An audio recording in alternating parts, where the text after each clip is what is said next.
আমরা last lecture করব mid টার্মের আগে, ঠিক আছে? তো এই লেকচারের আজকে টপিক মূলত হলো input impedance, input admittance, output impedance, ঠিক আছে? আরেকটা টপিক আছে সেটা একটু পরে লিখতেছি, সেটা হলো loading effect due to shunt connected instruments, ঠিক আছে? এটা স্লাইড আমি অলরেডি আপলোড করে দিয়েছি, আপনারা যদি মোবাইলে ডাউনলোড করে পড়ে দেখতে পারেন, ঠিক আছে? এখন প্রথম প্রশ্নটা হলো যে ইম্পিডেন্স বলতে আমরা কি বুঝি বলেন?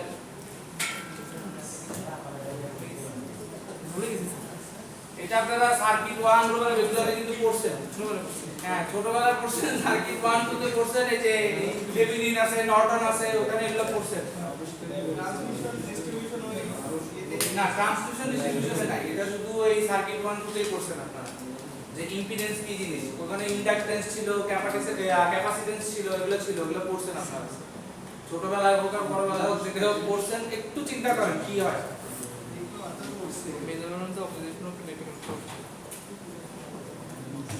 স্লাইড থেকে বলতেছেন না স্যার, আমি স্লাইডেরটা দেখতে বলি না, আমি বলছি জাস্ট সিম্পল একটা কথা বলেন। আচ্ছা, সহজ কথায় যদি আমি বলি ইনপুটের ইম্পিডেন্স, যেটা ইম্পিডেন্সটা হলো আমার ওভারঅল রেজিস্ট্যান্স, অর্থাৎ আমার যে পুরো সিস্টেমটা আছে, মেজারমেন্ট সিস্টেম আছে, বা আমার যখন একটা সার্কিট থাকে, ওই সার্কিটটার সাথে যখন আমি একটা লোড কানেক্ট করি বা একটা ডিভাইস কানেক্ট করি, ওই ডিভাইসটা পর্যন্ত আমার যে ভোল্টেজ সাপ্লাইটা বা কারেন্ট সাপ্লাইটা যাচ্ছে কিনা প্রপারলি, এই জিনিসটা মেজার করার জন্য আমার ইম্পিডেন্সটা লাগে। এখন ইম্পিডেন্সটা ওভারঅল রেজিস্ট্যান্স কেন বলতেছি, কারণ একটা সার্কিটে তিনটা ধরনের রেজিস্ট্যান্স থাকে, অর্থাৎ প্রত্যেকটা জিনিস কি একটু একটু বিদ্যুৎ প্রবাহ বা কারেন্ট ফ্লো বা ভোল্টেজের সময় কি একটু বাধা দেয়, রাইট? কারেন্ট ফ্লোতে বাধা দেয়। তো কি কি জিনিস বাধা দিতে পারে? যেমন একটা কি ওহমিক রেজিস্ট্যান্স বা নরমাল রেজিস্ট্যান্স, আবার কি ক্যাপাসিট্যান্সও কিন্তু একটু একটু চার্জ ডিসিপেট করে, ঠিক আছে? ইন্ডাক্ট্যান্সও কি করে? সেম কারেন্ট ডিসিপেট করে। তো তাইলে এই তিনটা জিনিসের যে সমষ্টি সেটাই হলো ইম্পিডেন্স, অর্থাৎ একটা সার্কিটের ইম্পিডেন্স মানে হলো ওভারঅল রেজিস্ট্যান্স, ঠিক আছে? একটা সার্কিটের ইম্পিডেন্স মানে হলো ওভারঅল রেজিস্ট্যান্স। এখন ইনপুট ইম্পিডেন্সটা কি? তাহলে ইনপুট ইম্পিডেন্সটা হলো ডেফিনেটলি যখন আমি কোনো ডিভাইসে ইনপুট দিব তখন যে আমার ইম্পিডেন্সটা আসবে সেটা। আর আউটপুট ইম্পিডেন্সটা কি? যখন আমি লোডে গেলে লোডের ক্ষেত্রে যে রেজিস্ট্যান্সটা পাবো, অথবা আমি লোডে যখন ক্যালকুলেশন করব, একটা লোড যখন কানেক্ট করব, তখন যে ইম্পিডেন্সটা পাবো সেটা হলো আমার আউটপুট ইম্পিডেন্স। আর অ্যাডমিটেন্সটা কি? অ্যাডমিটেন্সটা কিছুই না, আমরা নরমালি যখন ইম্পিডেন্স চিন্তা করি তখন আমাদের সোর্স কি থাকে? ভোল্টেজ। কিন্তু যখন আমি অ্যাডমিটেন্স চিন্তা করব ইনপুটে, তখন আমার সোর্স থাকবে কারেন্ট, অর্থাৎ যদি কারেন্ট হয় অপোজিট হয়ে যাবে, অর্থাৎ যদি আমার V IR হয়, কারেন্ট হলে কি হবে? V/R হয়ে যাবে, উল্টা হয়ে যাবে। এই সেম জিনিসটাই অ্যাডমিটেন্সের ক্ষেত্রে হয়, সেটা আমরা এখন এই স্লাইডে দেখব।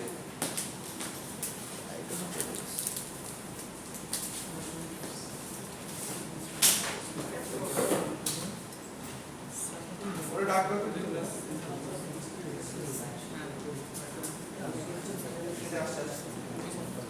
এই যে দেখেন, এই যে ইনপুট ইম্পিডেন্সে যেটা আমি বলছি যে আমাদের কি ওভারঅল রেজিস্ট্যান্স যেটা সার্কিটের, ওইটাই হলো আমার ইম্পিডেন্স। তো ইম্পিডেন্সকে নরমালি Z দিয়ে ডিনোট করা হয়।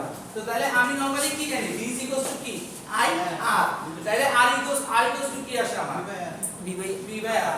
এই Eটাই হলো V মানে পটেনশিয়াল, ঠিক আছে? এই E/I মানে কি? আমার input potential divided by input current. তো তাহলে এটাই হলো আমার ইনপুট ইম্পিডেন্স, ঠিক আছে? তারপরে যদি আমি সার্কিটের কথা চিন্তা করি, তাহলে যে সার্কিটে যেটা বললাম যে একটা ডিভাইস আছে, ওই ডিভাইসে যখন আমি সোর্সটা কানেক্ট করব তখন আমার যে ইম্পিডেন্স আসবে, অর্থাৎ এই যে এই দুইটা পয়েন্টে যে আমার ইম্পিডেন্সটা আসবে বা যে রেজিস্ট্যান্স আসবে সেটাই আমার ইনপুট ইম্পিডেন্স, ঠিক আছে?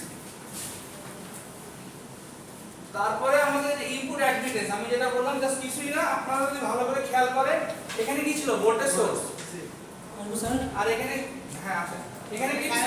Current source. তাইলে আমি যেটা বলছি এটা কি হয়ে যাবে? 1/, হয়ে যাবে, অর্থাৎ অ্যাডমিটেন্সকে আমরা কি দ্বারা ডিনোট করি? Y, ঠিক আছে? অ্যাডমিটেন্সকে Y দ্বারা ডিনোট করি, অথবা বলো যে I/V হয়ে যাবে। এই যে Y I/V, তখন এই প্রত্যেকটা ইকুয়েশন সেম হয়ে যাবে। মানে তখন তাহলে Z কি হবে? Z হয়ে যাবে E/, এটা যদি হয় তাহলে আমার এখানে E কত আসতেছে? যে I/Y, তো আলটিমেটলি এটা যখন আমি কাটাকাটি করব এটা আসতেছে, স্যার এটা অল্টারনেটিভ হয়ে যাবে। হ্যাঁ অল্টারনেটিভ হয়ে যাবে, আমি দেখাইতেছি। যেমন আমার YI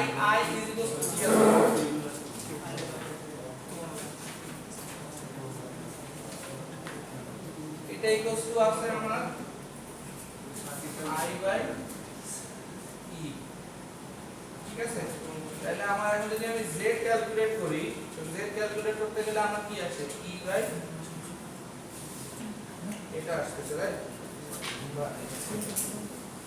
এখন আমি তো এখানে যে কোনো একটা মান চেঞ্জ করতে পারি, রাইট। আমি যদি এখানে এটার মানই চেঞ্জ করি বা এটার মান চেঞ্জ করি, যে কোনো একটা মান আমি যদি চেঞ্জ করি এখান থেকে বাইর করি, তাহলে যদি আমি এখানে I এটা বের করি, তাহলে আমার কি আসছে I এটা আসছে y বাই এটা কি হয়ে গেল, হ্যাঁ এটা তো এদিকে চলে গেলে মাল্টিপ্লাই হয়ে যাবে, যেহেতু এখানে ডিভাইড আছে, ঠিক আছে। তাহলে আমার I এটা আসছে। এখন আমি এই ভ্যালুটা এখানে রিপ্লেস করব, ঠিক আছে। তো রিপ্লেস করলে এটা যদি আমি রিপ্লেস করি তাহলে আমার কি আসছে এখানে yi আর হচ্ছে ei, তাহলে ei কি হচ্ছে ক্যান্সেল আউট হয়ে যাচ্ছে, তাহলে 1 বাই yi, তাহলে এটা ইজ ইকুয়াল টু কি আমার যেটা এই ক্যালকুলেশনটা এভাবে করা আছে, ঠিক আছে। আচ্ছা সেম এখন এখানে এই যে পাওয়ারের ক্ষেত্রেও একই জিনিস করছে, অর্থাৎ পাওয়ার কি আমার p ইজ ইকুয়াল টু কি vi, ঠিক আছে। হ্যাঁ তো vi ওখানে সেটা কি করছে যে এই i আর এই পটেনশিয়াল v, তো আলটিমেটলি এখানে আবার কি করছে যে ভ্যালুগুলোকে রিপ্লেস করছে, যে এরকম যখন আপনি ভ্যালু রিপ্লেস করবেন তখন সেটা আসবে কি i² yi, ঠিক আছে। বা এই যে যখন এখানে এই i² yi, তার মানে কি i এই যে আমরা z কি বের করছি 1 বাই yi, রাইট।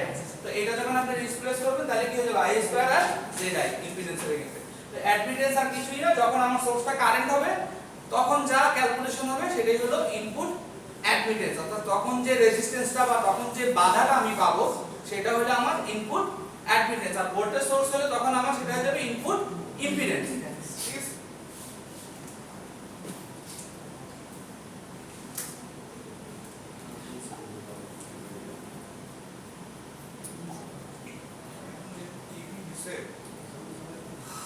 একটু ধরে রাখতে হলো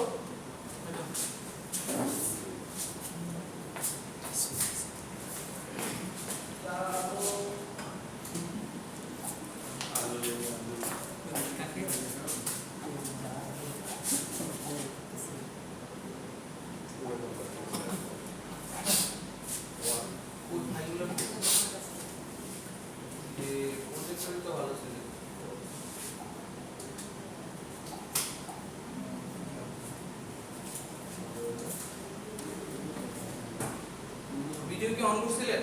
অন আছে এই এটা নোট করতে না কেন? 100 ওই আর তো উপরে প্রেস করেন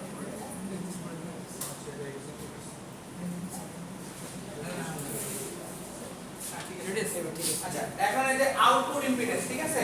তো আউটপুট ইম্পিডেন্স আমরা যেটা বলছিলাম সেটা কি এই যে লোডের এগেইনস্টে এই যে ZL, অর্থাৎ এই লোডের এগেইনস্টে যে রেজিস্ট্যান্সটা আমরা পাবো অর্থাৎ সেটাই হলো আউটপুট ইম্পিডেন্স। এই রেজিস্ট্যান্সটা কি হতে পারে, নরমাল ওহমিক রেজিস্ট্যান্স হতে পারে, ক্যাপাসিট্যান্স হতে পারে, ইন্ডাকট্যান্স হতে পারে, ঠিক আছে। এখানে এই যে ফর্মুলা যেটা ওরা করছে সেটা ফর্মুলাটা হলো এটা যে আমার আউটপুট যেহেতু আমি ক্যালকুলেট করতেছি, তো ডেফিনেটলি আমার কি সেখানে কি পটেনশিয়াল বা ভোল্টেজ কি হবে দুইটা হয়ে যাবে, কারণ আমার ইনপুটে একটা আছে আউটপুটে একটা আছে লোডের এগেইনস্টে।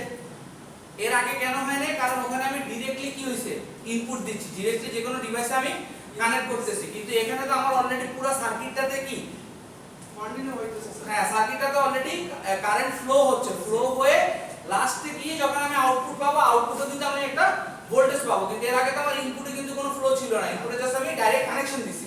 তো সিমিলারলি ওই যেহেতু আমি ওইটা পাবো তাহলে আমাদের এখানে কি ভোল্টেজের ডিফারেন্সটা চলে আসবে আর কিছুই না। যখন আমি z আউটপুট কানেক্ট করব তখন E not divided minus EL, অর্থাৎ আউটপুট মাইনাস ইনপুট।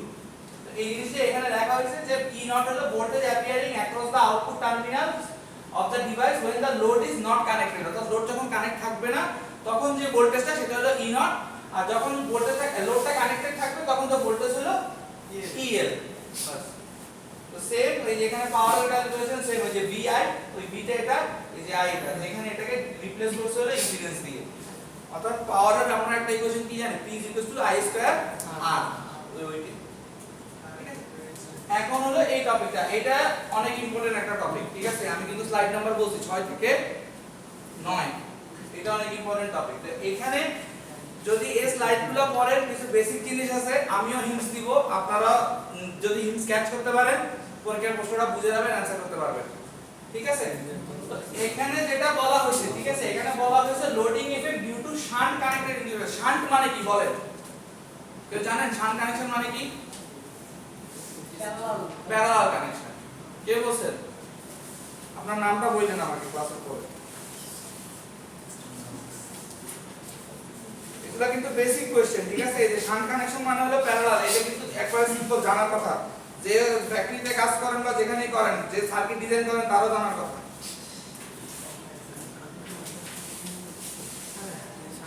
ঠিক আছে? এখন দেখেন এই যে শান্ট কানেক্টেড ইনস্ট্রুমেন্ট বা এই যে লোডিং ইফেক্ট, এখন লোডিং ইফেক্টটা কি? লোডিং এর ইফেক্টটা হলো যে আমি যখন কোনো ইনস্ট্রুমেন্টকে একটা লোড দিব, এই লোডটা আমার ইনস্ট্রুমেন্টের উপর কি পরিমাণ এফেক্ট ফেলতেছে, অর্থাৎ আমার ভোল্টেজ বা কারেন্টে কি পরিমাণ চেঞ্জ আসতেছে, আমার সার্কিটে কি পরিমাণ চেঞ্জ আসতেছে একটা লোডের কারণে, সেটাই আমার কি লোডিং ইফেক্ট। যে আমি একটা লোড দিলাম, এই লোডের কারণে আমার সার্কিটের মধ্যে এই চেঞ্জগুলো আসতেছে। এটাতে এফিসিয়েন্সি বলা হয় না, এফিসিয়েন্সি হলো ডিফারেন্ট। এফিসিয়েন্সি হলো আপনার আউটপুট মাইনাস ইনপুট, সেটা আবার তখন পার্সেন্টেজে হিসাব করতে হবে। এই লোডিং ইফেক্ট আর এফিসিয়েন্সি সেম না। ঠিক আছে? এখানে আমি কিন্তু বলি না যে আমার আউটপুট মাইনাস ইনপুট, আমি জাস্ট বলছি যে জাস্ট সিম্পল ক্যালকুলেশনে বলছি যে আমার লোড যখন আমি দেই তখন আমার ডিফারেন্ট প্যারামিটারগুলো কিভাবে কি চেঞ্জ হচ্ছে, ওগুলাতে কি ইফেক্ট হচ্ছে, সেটাই হলো আমার লোডিং ইফেক্ট। অর্থাৎ প্যারামিটার বলতে আমি এখানে বলতেছি যে আমার ভোল্টেজের কি চেঞ্জ হচ্ছে, কারেন্টের কি চেঞ্জ হচ্ছে, আমার রেজিস্ট্যান্স, ক্যাপাসিট্যান্স, ইন্ডাক্ট্যান্স, এগুলাতে কি চেঞ্জ হচ্ছে আমার লোডটা ইমপ্লিমেন্ট করার কারণে। ফর এক্সাম্পল যদি আমার কোনো লোড না থাকে একটা সার্কিটে, তাহলে আমার কি maximum current maximum voltage flow করবে, রাইট? ম্যাক্সিমাম কারেন্ট ফ্লো করবে, ম্যাক্সিমাম ভোল্টেজ পাবো আমি আউটপুটে। কিন্তু যখনই আমি একটা লোড দিয়ে দিব, তখন কি হবে, লোডটা কিছুটা কারেন্ট কনজিউম করবে। তো লোডটা যখন কিছু কারেন্ট কনজিউম করবে, ডেফিনেটলি আমার কারেন্টও কমবে, ওইদিকে আমার কি ভোল্টেজটাও কমে যাবে। এই এফেক্টটাই হলো লোডিং এফেক্ট। এটা আবার এই এফিসিয়েন্সির সাথে মিলায়। ঠিক আছে? তো এখন দেখেন এই যে কিছু কোশ্চেন, এই যে হিন্টসগুলো আমি দিচ্ছি, হ্যাঁ, এই জিনিসটা কিভাবে মেজার করে? Voltmeter, oscilloscope, strip chart, recorder. ঠিক আছে? হিন্টস এই তিনটা জিনিস। ঠিক আছে? Voltmeter, oscilloscope, strip chart, recorder. মাথায় রাখেন এই তিনটা জিনিস কিন্তু একটা কোশ্চেনের হিন্টস। ঠিক আছে? এখন আমরা একটু ছবিটা দেখি, হ্যাঁ, ছবিটা দেখলে কি বোঝা যাচ্ছে? এই দেখেন ছবিটা হলো এই যে লোডটা দেয়া হয়েছে, লোডের কারণে এখানে কি হইছে, আউটপুট ইম্পিডেন্সে কি একটা চেঞ্জ আসছে ডেফিনেটলি। তো ওইটাই মানে এরা যেটা বলছে যে লোডিং ইফেক্ট বলছে। এখন আমরা যদি এখানে পড়ি, এই ইকুয়েশনগুলো কিন্তু খুব ইম্পর্টেন্ট। এই ইকুয়েশনগুলো কোশ্চেনে আছে, এগুলো যদি লিখতে পারেন ভালো নাম্বার পাবেন। এগুলো দেওয়া লাগবে স্যার? হ্যাঁ, এগুলো দেয়া লাগবে, নাহলে কিন্তু ফুল মার্কস পাবেন না। Ideally, when the load is connected across the terminal A and B, the output voltage should remain the same. ঠিক আছে? যেটা আমি বললাম যে নরমাল প্রেক্ষাপটে কি হয়, যদি আমরা কোনো লোড না দেই তাহলে আমাদের কি ভোল্টেজটা সেম থাকে, যেহেতু আমরা কোনো লোড দেয়া হয়নি। তাহলে এখন however the load impedance is not infinite, অর্থাৎ আমার কি লোডের যে ইম্পিডেন্স অর্থাৎ যে রেজিস্ট্যান্স, এটা কিন্তু ইনফাইনাইট না, অর্থাৎ অসীম না। তাহলে যদি অসীম না হয় তাহলে কি হয়, therefore when a voltmeter with an input impedance ZL is connected across, অর্থাৎ যখন আপনি একটা ভোল্টমিটার কানেক্ট করেন তখন কি হচ্ছে, is connected across A and B, current IL flows, অর্থাৎ যখনই আপনি ভোল্টমিটার কানেক্ট করবেন কি হবে, কারেন্টের একটা রিডিং পাবেন। So this causes a voltage drop, অর্থাৎ কারেন্টের রিডিং পাওয়া মানে ওখানে একটা ভোল্টেজ ড্রপ হইছে ডেফিনেটলি। তো ভোল্টেজ ড্রপ সেটা হলো কি IL ইনটু Z0, অর্থাৎ আমার output impedance into load current. ঠিক আছে? In the output impedance of the source. ঠিক আছে? এখন দেখেন output voltage under the loaded condition is, তাহলে ভোল্টেজটা কি হবে, EL মাইনাস আমরা যেটা পড়ছি যে E0 মাইনাস EL। তো EL টা কি হচ্ছে IL ইনটু Z0, মানে V IR ফর্মুলা যেটা ওইটা। তাহলে এটা যদি করা হয় তাহলে আলটিমেটলি এখানে IL ZL কেন আসে কি বলেন তো?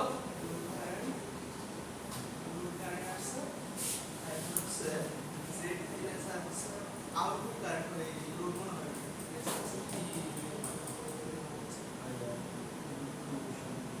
এই যে এখানে কিন্তু হিন্টসটা ছিল, এই যে ইনফিনাইট এন্ড হ্যাঁ। देयरफॉर তো এখন আমার কি লোড ইম্পিডেন্স তো ইনফাইনাইট না, ঠিক আছে? তো লোড ইম্পিডেন্স ইনফাইনাইট না হওয়ার কারণে কি হচ্ছে, কিছু ড্রপ গেছে।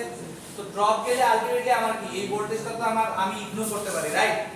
এই ভোল্টেজটা যদি ইগনোর করতে পারি, তো আলটিমেটলি এটা যদি আমি ইগনোর করি তাহলে আমার EL কি হয়ে যাবে, IL ZL হয়ে যাবে। অর্থাৎ আমার লোড কারেন্ট ইনটু কি হবে, লোড ইম্পিডেন্স, অর্থাৎ আমার আউটপুট ইম্পিডেন্স। আপনি এই জিনিসটা বুঝে খেয়াল করেন না, দেখেন এটা কিন্তু ইনপুট ইম্পিডেন্স, বাট এই ইকুয়েশনের লাস্টে কি লিখছে, আউটপুট ইম্পিডেন্স। ঠিক আছে, আচ্ছা তো সেম এটাকে আবার যখন সিম্পলিফাই করছে ওরা কি করছে, যে IL টাকে কমন নিছে, তো IL টাকে কমন নিলে কি হইছে, এই দুইটা লোড মিলে ZL মানে আউটপুট ইম্পিডেন্স প্লাস হলো কি ইনপুট ইম্পিডেন্স। তো ratio of actual voltage appearing across the load, এই জিনিসটাকে বলা হয় কি, ratio of actual voltage appearing the load. Hints এটা ভোল্টমিটার কানেকশন। ঠিক আছে, আবার বলতেছি এটা একটা কোশ্চেন আছে কিন্তু। তারপর দেখেন when the instrument is connected to the voltage under no load condition, তাহলে কি হবে, তখন কি হচ্ছে, EL divided by E naught। ঠিক আছে, তো EL divided by EL মানে কি, IL into ZL, আর E naught মানে কি, IL ব্র্যাকেটে ZL প্লাস এটা।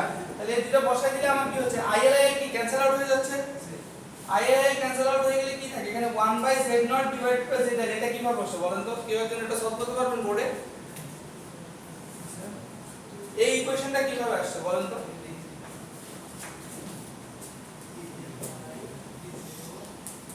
দেখে আপনারা চিন্তা করতে পারেন, তখন আমি দেখে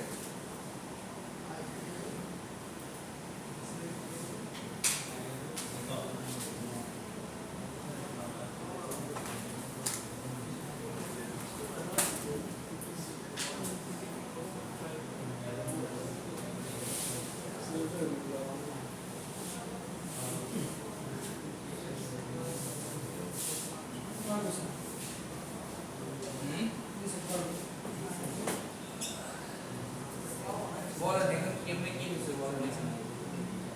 এই যে ফাইনাল তো আমার এটা আসছে, কিন্তু কিছু বলতে অন্য কিছু লাগে, এটা কিভাবে সিম্পলিফাই করছে বলেন sir?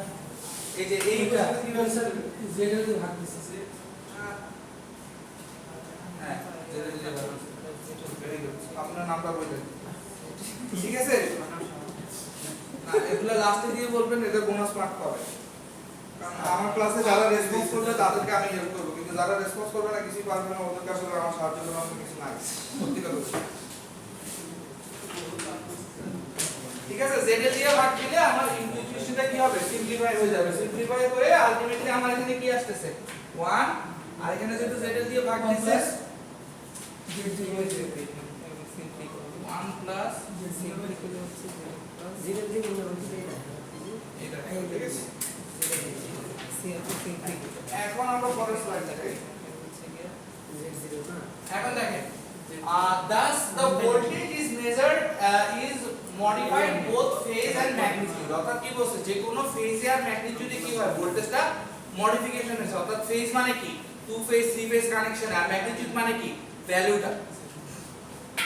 Yes, this means that the original voltage signal is distorted। অর্থাৎ আমার এখানে কি হয়েছে, এগুলা যখন আমার কি ম্যাগনিটিউড আর হলো আমার কি ফেজে যখন মডিফাই হয়ে গেছে, তার মানে কি আমার ডেফিনেটলি কিছু জিনিস লস হয়ে গেছে। অর্থাৎ ডিস্টর্ট হওয়া মানে কি, লস হয়ে যাওয়া বা চেঞ্জ হয়ে যাওয়া। তার মানে কি আমার এখানে একটা চেঞ্জ আসছে, ভোল্টেজ সিগন্যালটা কি হয়েছে, ডিস্টর্টেড হয়ে গেছে on account of connection off measuring instrument. অর্থাৎ যখন আমি কানেকশনটা দিছি, ওই কানেকশনের ওখানে আমার কি হয়েছে, ডিস্টরশন বা একটু চেঞ্জ হয়ে গেছে ভোল্টেজটা। ঠিক আছে, তারপরে বলতেছে কি, it is clear on the equation 2.37। এটা হলো 2.37। এই যে এই ইকুয়েশনটাতে এই জিনিসটা ঘটতেছে, ওটা ওখানে এক্সপ্লেইন করছে। ঠিক আছে, যে it is clear from the equation 2.37 that in order that the original signal E naught should remain undistorted। অর্থাৎ যে অরিজিনাল যে সিগন্যালটা ছিল সেটা আনডিস্টর্টেড থাকবে। অর্থাৎ এই যে এই সিগন্যালটা আনডিস্টর্টেড থাকবে, কিন্তু এটা ডিস্টর্টেড হয়ে যাওয়ার কারণে কি সেটা আমার গায়েব হয়ে গেছে, অর্থাৎ চেঞ্জ হয়ে গেছে। ঠিক আছে, ডিস্টর্টেড। আচ্ছা, value of input impedance of the instrument ZL should be infinite। অর্থাৎ আমার যদি সবকিছু পারফেক্ট কন্ডিশনে থাকতে হয়, তাহলে আমার আউটপুট ইম্পিডেন্স বা ইনপুট ইম্পিডেন্স কি হতে হবে, ইনফাইনাইট হতে হবে। তাইলে আমি সবকিছু একবার পারফেক্ট যেটা আমি ইনপুট দিছিলাম সেটাই পাবো। কিন্তু যখনই আমার ওগুলা চেঞ্জ হয়ে যাবে, তখন আর আমি এক্সাক্ট ভ্যালুটা পাবো না। অর্থাৎ আমি যদি 20 ভোল্ট সাপ্লাই দিই, আমি 20 ভোল্টটা পাবো না। ঠিক আছে, So Z naught should be equal to 0 which is not attained in practice. যেটা আমরা বললাম যে Z naught মানে ইনপুট ইম্পিডেন্স 0 হইলে আমি আউটপুটে কি পাবো ম্যাক্সিমাম পাবো, কিন্তু যেটা আমরা পাই না প্র্যাকটিসে। ঠিক আছে, কেন পাই না? In order to obtain as less distortion as possible the value of ZL, the input impedance of the instrument should be very high. এই লাইনটা একটু দাগায় রাখেন, এটা দিয়ে একটা কোশ্চেন আসছে। Should be very high as compared with Z naught. ঠিক আছে, সো ওভারঅল যদি আমি এখানে রিডিং করি এই স্লাইডটা, আমার বেসিক্যালি এখানে কি বুঝাইতেছে যে আমার ডেফিনেটলি কি করতে হবে, ইনপুট ইম্পিডেন্সটা কি করতে হবে, শুড বি ভেরি হাই হইতে হবে ভোল্টমিটারে, তাইলে কি আমি কি করব ডিসটরশন কম পাবো। সোজা কথা, এই জিনিসটাই এখানে বর্ণনা করছে ওই ইকুয়েশনগুলোতে কেমনে কি হইতেছে। ঠিক আছে, এখন হলো এই অঙ্কটা, এটাও কিন্তু ইম্পর্টেন্ট।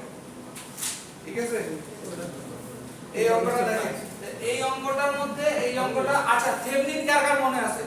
বাচ্চাকালে পড়ছিলেন সার্কিট 1 এ, কারণ মনে আছে থেভনিন জিনিসটা কি? থেভনিন থিওরামটা কি বলেন তো? বেশ একজন বলেন, সবাই না পারলে নাই, একজন বলেন।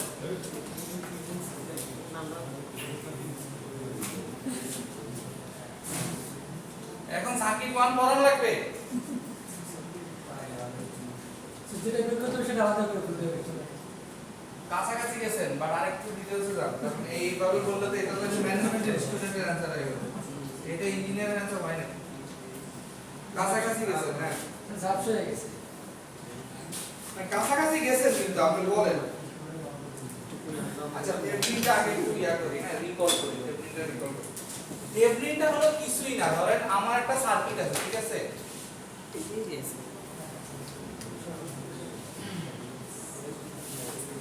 ঠিক আছে, ধরেন আমার একটা সার্কিট আছে, এখানে আমি একটা সোর্স দিলাম, এখানে একটা রেজিস্ট্যান্স আছে, এখানে একটা রেজিস্ট্যান্স আছে। ঠিক আছে, এই ধরেন এটা আমার একটা সার্কিট। ঠিক আছে, এখন থেভনিন থিওরামটা হলো যে সিম্পলিফাই করতে হবে, অর্থাৎ আমার এই সার্কিটটাকে সিম্পলিফাই করতে হবে। সিম্পলিফাই কিভাবে করব? আমার যদি নরমালি এখন যদি আমি এখানে কোনো লোড ক্যালকুলেট করি বা এখানে যদি আমি কারেন্ট ক্যালকুলেট করতে যাই, অর্থাৎ এই পয়েন্টে যদি আমি চেক করতে যাই কারেন্ট বা লোড, ঠিক আছে, তাহলে কি হবে, আমার এই রেজিস্ট্যান্সও কনসিডার করতে হইতেছে, এটাও কনসিডার করতে হইতেছে। ঠিক আছে, তো কারণ আমার এখানে কিছু থেকে যাবে, আবার এদিকে কিছু থেকে যাবে, তারপরে গিয়ে আমি এখানে পাবো, কিন্তু আলটিমেটলি এখানে এক্সাক্ট কত পাবো সেটা তো আমি ইজিলি ক্যালকুলেট করতে পারতেছি না, আমাকে সিরিজ প্যারালাল অনেক কিছু চিন্তা করতে হবে। তো থেভনিন যেটা করছে এটাকে শর্টকাট করে ফেলছে। শর্টকাট কিভাবে করছে? এই লোডটাকে সরায় দিয়েছে, এটাকে সরায় দিয়ে উনি একটা সিম্পল সার্কিট বের করছে। এই সিম্পল সার্কিটটা কিভাবে বের করছে? উনি সূত্র ইউজ করে বের করছে, দুইটা সূত্র ইউজ করছে। একটা হলো কি ভোল্টেজ ডিভাইডার রুল, আর একটা হলো current divider rule. Current divider রুলটা হলো আপনার থেভনিনের না, কারেন্ট ডিভাইডার রুল নর্টনের ইকুইভ্যালেন্ট, আর থেভনিন করছে হলো ভোল্টেজেরটা। ঠিক আছে, নর্টন করছে কারেন্টেরটা, থেভনিন করছে ভোল্টেজেরটা। ঠিক আছে, তো ভোল্টেজেরটা উনি করছে, আর উনি রেজিস্ট্যান্স, যে থেভনিন যে রেজিস্ট্যান্স, অর্থাৎ আমি যখন এটাকে সিম্পলিফাই করব, এই দুইটা রেজিস্ট্যান্স মিলে কি হবে, আমার ডেফিনেটলি একটা রেজিস্ট্যান্স হবে, ওইটার ভ্যালু কত হবে, এগুলা ক্যালকুলেশনের উনি ফর্মুলা দিয়ে দিয়েছে। যেমন ফর্মুলাটা কি, ধরেন এই থেভনিনের ফর্মুলাটা হলো এই ETH ইজ ইকুয়ালস টু, যেটা বলছে এই R2, ধরেন এটা যদি আমার R2 হয় আর এটা যদি R1 হয়, ঠিক আছে, আর এটা যদি R2 into E1 divided by R2 plus R1, এইটাই হলো ভোল্টেজ ডিভাইডারের ফর্মুলা। ঠিক আছে, আর রেজিস্ট্যান্সের ক্ষেত্রে উনি যেটা দিবেন যে R থেভনিনের রেজিস্ট্যান্সটা হবে R2 into R1 divided by R2 plus R1। ঠিক আছে, এই ফর্মুলাটা। তো এটা কেন ডিসকাস করলাম, কারণ এই অঙ্কটাতে আমার এই জিনিসগুলো লাগবে। ঠিক আছে, তো তাহলে এখন আমি কোশ্চেনটা পড়ি, একটু শুনেন। A 50 volt range voltmeter is connected across the terminals A and B of the circuit shown in the figure 2.15। ঠিক আছে, এই যে ফিগারটা দেওয়া আছে যে 2.15, এই ফিগারের মধ্যে যেটা বলছে যে 50 ভোল্টের একটা কি ভোল্টমিটার কানেকশন করা আছে আমার দুইটা টার্মিনালে A আর B। তো বলছে find the reading of the voltmeter, আমার ভোল্টমিটারে কি হবে, রিডিং বের করতে হবে, অর্থাৎ আউটপুটে ভোল্টমিটারে রিডিং বের করতে হবে আন্ডার ওপেন সার্কিট, অর্থাৎ মাঝখানে কি হইছে, এই পার্টটা কি আমার, এই পার্টটা আমার ওপেন সার্কিট, ঠিক আছে। তো বলছে under open circuit and loaded condition, অর্থাৎ আমার এটা ওপেন সার্কিটে কত আসবে আবার লোড দিলে কত আসবে, ঠিক আছে। Condition find the accuracy of the loading error, আমার অ্যাকুরেসিটা বের করতে বলছে যে আমাদের লোডিং এ যে একটা এরর হবে ওই এররের অ্যাকুরেসি কত। So the voltmeter has a resistance, ভোল্টমিটারের কি আছে একটা রেজিস্ট্যান্স আছে, সেটা কত 1000 কিলো ওহম, ঠিক আছে। তো তাহলে এখন সলিউশনে ওরা যেটা করছে যে সেটা এটা হলো যে আমি আপনাদেরকে যেটা বলছি, ওরা সার্কিটটাকে ছোট করছে, ছোট করে এই যে এটা বানাইছে যে থেভেনিনের সার্কিট, খেয়াল করছেন থেভেনিন সার্কিট করছে। তো থেভেনিন সার্কিটে করছে, এখন প্রশ্ন হলো থেভেনিন সার্কিটের এই ইটা কিভাবে ক্যালকুলেট করছে আর এই রেজিস্ট্যান্সটা কিভাবে ক্যালকুলেট করছে, সেটাই আমার এখানে দেখানো হয়েছে। এই যে দেখেন ইটা কিভাবে ক্যালকুলেট করছে, যেটা আমরা ফর্মুলা লিখছি, মানে কি R2 * E1, তার মানে R2 ধরেন এটা যদি আমার R2 হয়, R2 * E1 কত হচ্ছে 200 গুণ 100, ঠিক আছে। আর ডিভাইডেড বাই কি 400, কেন ডিভাইডেড বাই 400, কারণ হচ্ছে আমার R2 R1 মানে 200 যোগ 200 400 হইছে। তাহলে এই দুটো যখন করা হইছে এই ক্যালকুলেশনটা ক্যালকুলেটর করতে দিলে 50 ভোল্ট আসছে, এটাই আমার কি থেভেনিনের ইনপুট ভোল্টেজ, ঠিক আছে। তারপরে আমার কি আসছে, এই যে এটা হলো থেভেনিনের কি ইম্পিডেন্স বাই রেজিস্ট্যান্স বের করছে, কিভাবে বের করছে same formula R2 * R1 divided by R2 R1। তাহলে দেখেন 200 গুণ 200 আর ব্র্যাকেট ডিভাইডেড বাই কি 200 যোগ 200, এটা করলে ক্যালকুলেশনে আসতেছে 100 কিলো ওহম। স্যার ওখানে রেজিস্ট্যান্সের এই আমার 100 কিলো কোনো ইয়ে থাকতো, ইন্ডাকট্যান্স বা ক্যাপাসিটর থাকতো, কোথায় রেজিস্ট্যান্সের পরিবর্তে না রেজিস্ট্যান্সের পরিবর্তে যদি ক্যাপাসিটর বা ইন্ডাক্টর থাকে তাহলে আপনি এটা ইয়া করতে পারতেন, তখন এটা থেভেনিন করতে পারবেন না, তখন এটা অন্য হিসাব হয়ে যেত, কারণ তখন আপনি এখানে ভোল্টেজ আসবে, মানে ভোল্টেজ ডিভাইডার করতে হবে। হ্যাঁ, তখন ওখানে চার ওটা ক্যালকুলেট আবার আলাদা ভাবে করতে হবে, তখন ওই ক্যাপাসিট্যান্স সার্কিটটাকে আবার আলাদা ভাবে ওই যে রেজিস্ট্যান্স দিয়ে আর ভোল্টেজ দিয়ে আপনাকে আঁকতে হবে, একে তখন ওই দুইটা তিনটা ভোল্টেজ ইয়া করতে হবে, ওই জিনিসটা তখন এরকম হয়ে যাবে।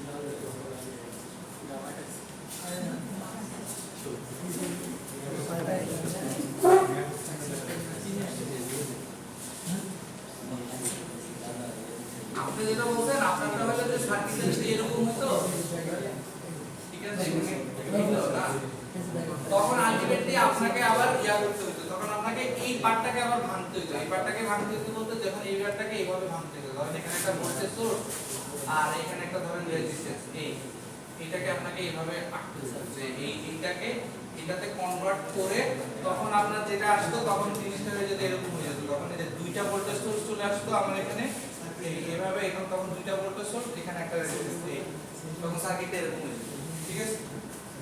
কারণ ক্যাপাসিট্যান্স তো আমার একটা ভোল্টেজ চার্জ নেয়, চার্জ নিয়ে আবার সেটা কি ডিসচার্জ করে দেয়, তো ওখানে তো একটা কি ভোল্টেজ সোর্স আর রেজিস্ট্যান্সের মেকানিজমই কাজ করে, ঠিক আছে। তাইলে এখন আমরা পরের স্লাইডে যাই। আচ্ছা হ্যাঁ, এই যে তাহলে এটা কি থেভেনিন সার্কিট, তো থেভেনিনের আমরা রেজিস্ট্যান্সটা বের করছি, ভোল্টেজটা বের করছি, ঠিক আছে। এখন বের করার পরে এখন আমাকে মেইন কোশ্চেনে কি বলছে যে আমার কোশ্চেনে কি বের করতে বলছে, লোডিং এরর বের করতে বলছে কোশ্চেনে, রাইট। তো লোডিং এরর বের করার জন্য আমার তো লোড কি ZL, তো লোডিং এরর বের করতে হলে আমার কি করতে হবে, লোডিং এর ভোল্টেজটা বের করতে হবে, অর্থাৎ আমার এই সার্কিট A আর B টার্মিনালের লোড কত, তো সেটা বের করার ফর্মুলা কি, সেটা বের করতে কিভাবে, এটা কিন্তু আমরা অলরেডি দেখে আসছি আগে, right. E0 divided by 1 plus Z0 into ZL, এই যে উনি যেটা অ্যাপ্লিকেশন করে দিলেন যে ZL দিয়ে ভাগ দিলেন, ঠিক আছে। তো আলটিমেটলি ওইটা, তাহলে এখন এখানে আমি ভ্যালুগুলো বসাই, এখানে একটু কারেকশন আছে, সেটা ওরা বইতে ভুল করছে, এটা বইয়ের স্লাইড তো বইতে ভুল করছে, এটা হবে 1000, একটু লিখে নেন কাগজে কলমে লিখে নেন যে এটা হবে 1000, কারণ এটা 100 দিলে আপনার এই ভ্যালুটা আসে না, ঠিক আছে। আপনারা ক্যালকুলেটরে প্রেস করে দেখবেন যে 100 দিলে ওই ভ্যালুটা আসে না।